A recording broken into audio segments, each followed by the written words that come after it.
Salut à tous les amis et bienvenue sur After Fight. Aujourd'hui je suis accompagné comme toujours de mon acolyte Kevin et aujourd'hui on a l'honneur les amis d'avoir avec nous Monsieur Alan Bodo, The Black Samurai. Alan, comment tu vas? Bonsoir, bonjour, enfin bonsoir chez vous, bonjour chez moi. Ça va très bien. Je suis arrivé hier. On s'est enregistré aujourd'hui au niveau du bureau de l'UFC pour commencer la Fight Week. Donc, c'est bon, tout est signé. La Fight Week a commencé. Là, cet après-midi, on a deux, trois petits trucs à faire, tranquille. Puis après, on va aller s'entraîner normalement aux alentours des 17 heures au PI. Et puis après, on va aller se balader un peu dans Vegas parce que là, on n'est pas complètement en bulle fermée, sachant qu'on est vacciné, on a un peu le droit de sortir.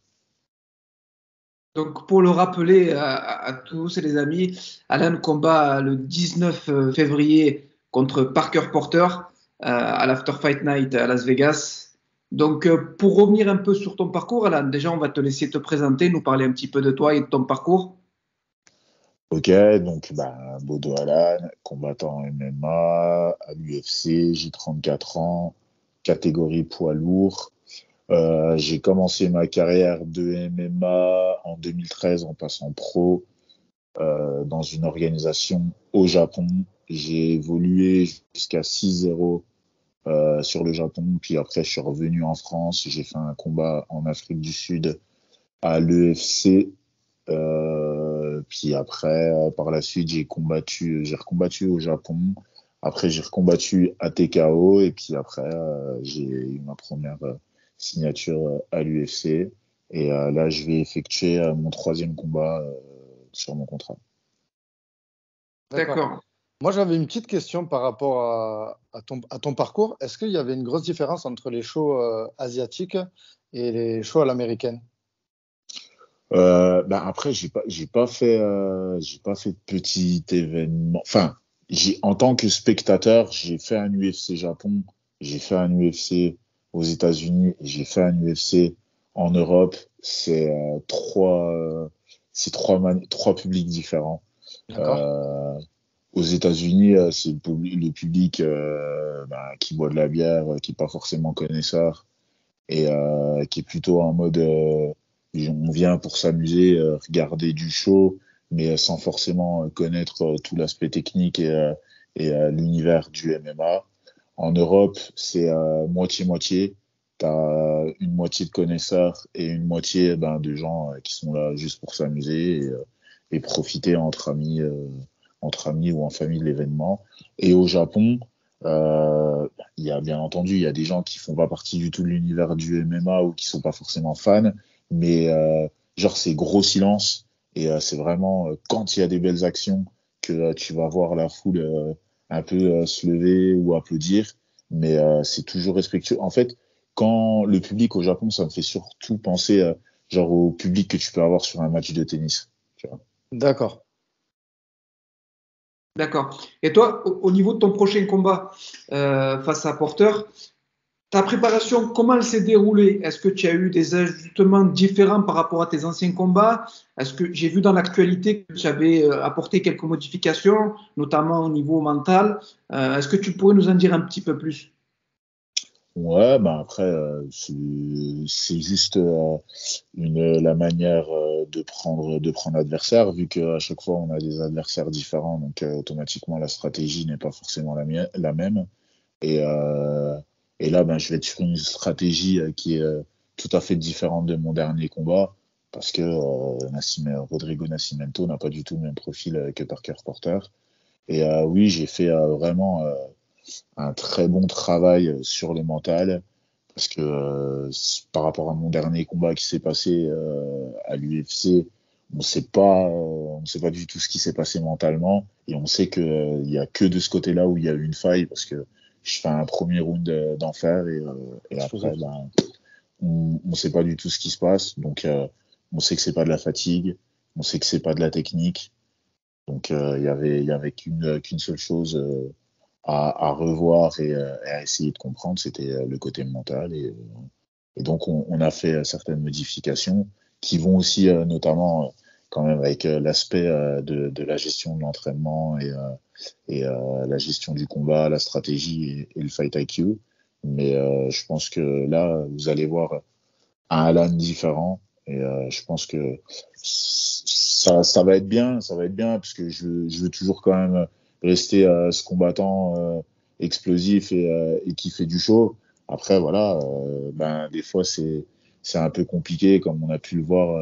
Ben, on peut faire un très bon round et après tout perdre sur le deuxième. Mais donc là, c'est pour ça qu'on va gérer les choses un peu différemment pour que ce soit mon bras qui soit levé à la fin du combat. On te le souhaite en tout cas. En tout cas, je voulais savoir quels sont tes objectifs sur le long terme dans le MMA?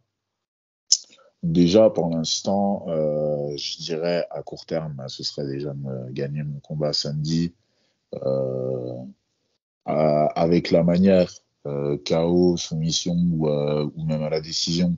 Moi, ça me va. Tout ce qu'il faut, enfin, tout ce que je sais, c'est qu'il faut que j'y gagne ce combat pour pouvoir prouver que j'ai vraiment ma place et le niveau. Je sais que moi je le sais, mes entraîneurs le savent, mais le monde ne le sait pas encore.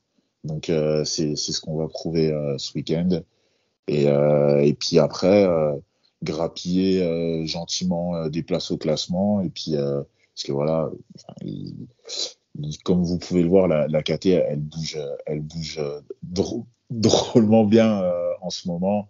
Là, on a pu voir Tuivasa qui est Bien passé, sûr. je crois, de Troisième. 8e à 3e. Ouais, c'est ça. Donc, non, ça pousse et réellement, il y a de la place. Il y a de la place. D'ailleurs, je voulais savoir, parce que j'ai entendu aussi dans l'actualité par le passé que tu étais plus dans la catégorie d'en dessous, que tu étais allé chez les poids lourds. Je voulais savoir si dans le futur, ça t'intéresserait pas, je sais pas, au point de vue sportif et peut-être aussi un peu personnel, parce qu'on sait que dans ta catégorie, il y a ton coéquipier qui est Cyril Gane. Alors, je sais que ça vous dérangerait pas de vous affronter pour éventuellement pour la ceinture plus tard, ce que je comprends.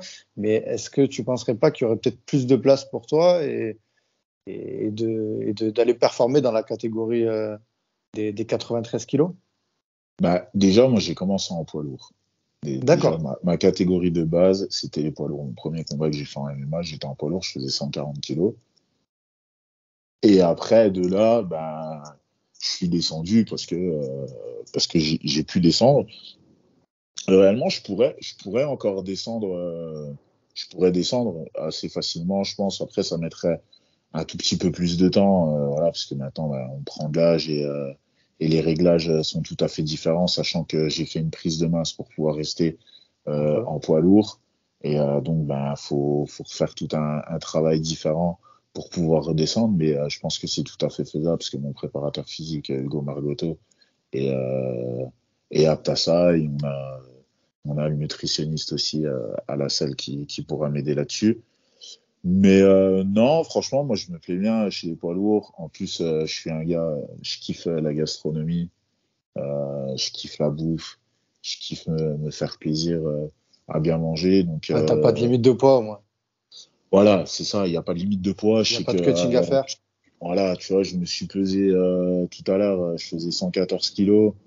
Donc, je vais même perdre encore, je pense, peut-être 1 ou 2 kilos jusqu'au combat de samedi soir. Donc, c'est ma catégorie de poids, elle est naturelle. Quand je suis hors combat, je monte maxi à 116. Donc, voilà, je sais que je suis pas prêt de dépasser les 120 kilos. Et je sais que ben, on va devoir quand même forcer pour descendre à 93. Et après, est-ce que, euh, est-ce que la KT, elle est plus vivante et il y a plus de place? Ça, je sais pas. C'est juste qu'en poids lourd, ben, il y a Cyril. Mais Cyril, ben, moi, j'ai encore du trajet avant d'arriver là où est Cyril. Même si ça peut aller très vite parce que c'est aller vite pour lui. Mais dans tous les cas, on s'affrontera pas parce il y a assez de monde dans la KT pour pouvoir faire autrement. Et si toutefois, ben, vraiment, au bout d'un moment, je sais pas, dans 5 ans ou dans 6 ans, j'ai posé mes valises là-bas, lui, il est encore là-bas aussi, il est champion des poids lourds, et puis moi, j'ai peut-être envie aussi d'avoir une ceinture, peut-être que je descendrai à ce moment-là chez les 93 kilos, faire un peu comme avait fait Velasquez avec Cormier, mais pour l'instant, on n'en est pas là. Ça, c'est vraiment du très long terme. Pour l'instant, voilà, je veux juste prouver samedi comme quoi j'ai ma place et comme quoi je vais gagner mon combat et puis voilà, et puis après on reparlera de ça, voir aussi après plus tard avec l'UFC pour re-signer mon deuxième contrat. Bien Parce sûr. que voilà, c'est pas parce qu'on gagne ces combats qu'on n'est pas non plus à l'abri de sauter. Parce que l'UFC, c'est un business un peu à part. Des fois, on connaît pas tous les facteurs qui font qu'on peut rester ou partir. Donc voilà, pour l'instant, faut juste voir à court terme et on verra après pour le moyen et le long terme. D'accord. Une dernière question sur la catégorie des poids lourds. Est-ce qu'il y a un combat qui te fait rêver dans cette catégorie, que ce soit par le passé ou maintenant, en fait, un adversaire que tu aurais aimé affronter? Un adversaire que j'aurais Ouais. aimé affronter, je t'aurais dit peut-être Arlovski, tu vois, parce que c'est une D'accord. légende c'est une légende et dans le game, voilà, c'est un beau nom à accrocher à son palmarès. En Bien plus, sûr. on peut voir qu'il est encore là, malgré Ouais. son âge. Et C'est un phénix. voilà, il y a ça. Après, je sais pas si ça se ferait ou pas. Et puis il y a Spivak aussi. Ça fait 2-3 fois qu'on aurait pu se croiser. Déjà, moi, la première fois, je l'avais remplacé parce qu'il avait attrapé le Covid. Puis après, il avait eu un autre combat sur Vegas où je crois, j'étais sur Vegas aussi pour Cyril. Mais au final, il n'avait pas d'adversaire. Mais moi, j'avais pas encore mon visa de travail. Donc, le combat n'a pas pu se faire. Et là, dernièrement, aussi, je sais plus qui c'est qui était absent en face de lui, qui a pas pu être là. Et au final, j'ai quand même donné mon nom et au final, ça s'est pas fait. Mais bon, non, on verra. De toute façon, tous les noms sont bons et tout le monde est bon dans la KT. Enfin, des fois, je lis pas trop les commentaires, mais j'ai beaucoup de gens dans mon entourage, que ce soit mes amis, quoi, qui me parlent, qui me disent ah mais tu vois, tu regardais pas les commentaires, les combattants. Des fois, c'est un truc de ouf, tout. Je dis non, en fait, je regarde pas. J'ai pas le temps j'ai pas le temps et on sait il y a beaucoup de jalousie. Après. Les seuls trucs que je vois, c'est les gens qui donnent la force. Ça, on le voit parce qu'il y en a beaucoup plus. Et il y a beaucoup de gens qui nous envoient des messages. Donc, merci à tous les fans. Et non, en fait, tout ça pour dire, oui, en reparlant des haters, que tout le monde est légit dans la KT. Si l'UFC, ils te prennent, c'est pas pour rien. C'est parce que tu as le niveau. Donc, et les seules personnes qui n'ont pas le niveau, c'est ceux qui sont assis dans leur canapé avec leur bière et leur pizza C'est ça. et qui font rien du tout. Du coup, tu disais que toi que c'était, on sait que c'est ton avant-dernier combat qui te liait à ton contrat à l'UFC. À quel point tu juges important que sur ton combat de samedi, qu'il y ait à la fois le spectacle et la performance? Est-ce que tu juges ça très important ou alors pour toi une performance, une victoire sera tout aussi bien? D'un côté, je dirais que une victoire, c'est bien. C'est bien, même s'il n'y a pas forcément le show derrière, ça peut être bien. Après, on n'est pas on n'est pas non plus sur un UFC numéroté. Tu vois, ça peut passer. Mais en même temps, je kiffe tellement faire le show et je kiffe tellement, en fait, moi-même en tant que fan de MMA, les événements où il y a du show, que limite, je sais pas, moi, un combattant comme Clay Guida, il a eu des défaites, mais il a fait tellement de belles guerres que limite, j'ai plus kiffé que certains combattants qui sont invaincus et au Bien final, sûr. que je trouve beaucoup plus plat, tu vois. D'accord. Et du coup, toi, aujourd'hui, on sait que le MMA a fortement évolué, que ce soit au niveau de la sphère médiatique, mais aussi sportive. Comment tu juges cette évolution au niveau de la sphère française?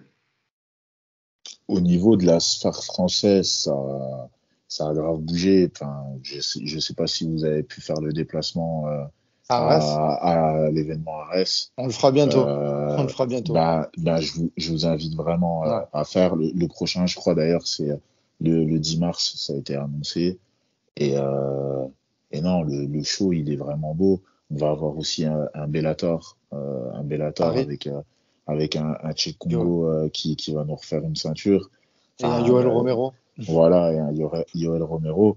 Enfin, où les gens et les événements savent que en France, maintenant, c'est le nerf de la guerre.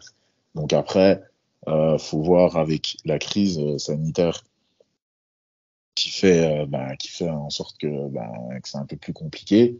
Mais non, je pense que le MMA français a de très beaux jours devant lui, que ce soit au niveau de l'événementiel, mais même au niveau des combattants. On a un paquet de combattants maintenant à être à l'UFC français euh, qui montent. En plus, que ce soit Manon Fiorot, que ce soit Nassourdine, Cyril ou même Fares et Benoît, même si il a eu une première défaite pour sa première pour son premier combat, il a fait une belle guerre. Donc non, on sait que le gratin français va prouver de belles choses. Et il y a encore d'autres Français qui vont arriver derrière. Je crois qu'il y a encore Zara Fern aussi qui est encore sous contrat. Bon, après, je ne sais pas trop pour elle comment ça se passe. Mais voilà, il y a un bon vivier et il y a encore du monde qui va arriver derrière. Ça, j'en Il y a suis de, sûr. Donc, pardon? il y a de beaux jours qui arrivent. Ouais, non, franchement, il y a de beaux jours.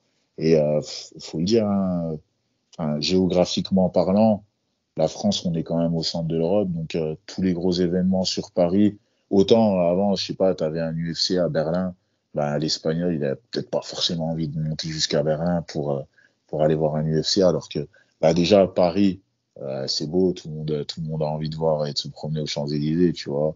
Et, euh, et le fait que ce soit centré géographiquement au milieu de l'Europe, c'est beaucoup plus facile pour tout le monde. D'accord. Alors nous, chez After Five, quand on finit les interviews, on a un petit quiz qu'on appelle le Five. C'est 5 petites questions avec une réponse unique qu'on va te poser et tu nous réponds comme tu le sens. Ok. Alors, ton repas préféré post-combat, parce que tout à l'heure tu nous as dit que tu étais un bon mangeur et que tu avais quelques talents culinaires, donc on t'écoute. Je dirais simple spaghetti bolo. Spaghetti bolognaise, tu restes simple. Ouais, Ça marche. simple. Khabib ou Conor McGregor? Conor McGregor. Il me l'avait dit juste avant. Je savais. KO ou soumission? KO. Snapchat ou Instagram? Instagram. Instagram. Les amis, voilà, on se quitte sur cette vidéo. Alan, est-ce que tu as un dernier petit message à faire passer? Ouais, merci à vous. De toute façon, je le dis à chaque fois que je fais une interview avec un média et un acteur principal du MMA français. Donc vous aussi, vous êtes acteur du MMA français. Faut pas que les gens l'oublient parce que vous faites un travail qui ne vous rapporte pas forcément d'argent pour le moment, mais voilà, vous cherchez, je pense, à ce que ça évolue. Donc, faut que les gens aussi vous remercient pour votre travail. Nous aussi, parce que sans vous, on n'existerait pas. Si ou que dans la cage, mais on n'arriverait pas à faire forcément beaucoup de bruit à côté. Donc, encore félicitations à vous et merci aux fans du MMA français de continuer à nous soutenir et les beaux jours du MMA français ne font que d'arriver. Ils ont Super. commencé, mais c'est pas encore fini. Merci Alors, pour ce mot de sache la que nous, on fin. a pris Ouais, énormément de plaisir. On a pris c'est énormément de clair. plaisir sur cette interview. Tu es un combattant qu'on apprécie énormément parce que tu es quelqu'un de très humble et on apprécie énormément ce que tu fais, ce que tu dégages, que ce soit sur les réseaux ou dans la vraie vie. Et les amis, n'hésitez pas à envoyer un maximum de force à Ouais. notre Black Samurai pour son combat Allez le suivre sur ses réseaux. qui l'amène la victoire. Et merci Alan Merci. Merci pour beaucoup. nous avoir accordé cette interview pendant ta Fight Week. Hein, vraiment. Sans souci. Samedi soir, on sera devant RMC pour regarder ton combat. Et vraiment, Avec plaisir, ouais, force à parce toi. En plus, j'ai de la chance d'être en carte principale. C'est ça, c'est ce Donc, qu'on a vu. Et Ouais. en franchement, co-main event. c'est Donc, ça, troisième combat. Donc, vraiment, donc sur RMC magnifique. Sport, à ne pas manquer. Allez, je vous Merci, remercie. Bonne Alan. soirée. Ciao, ciao.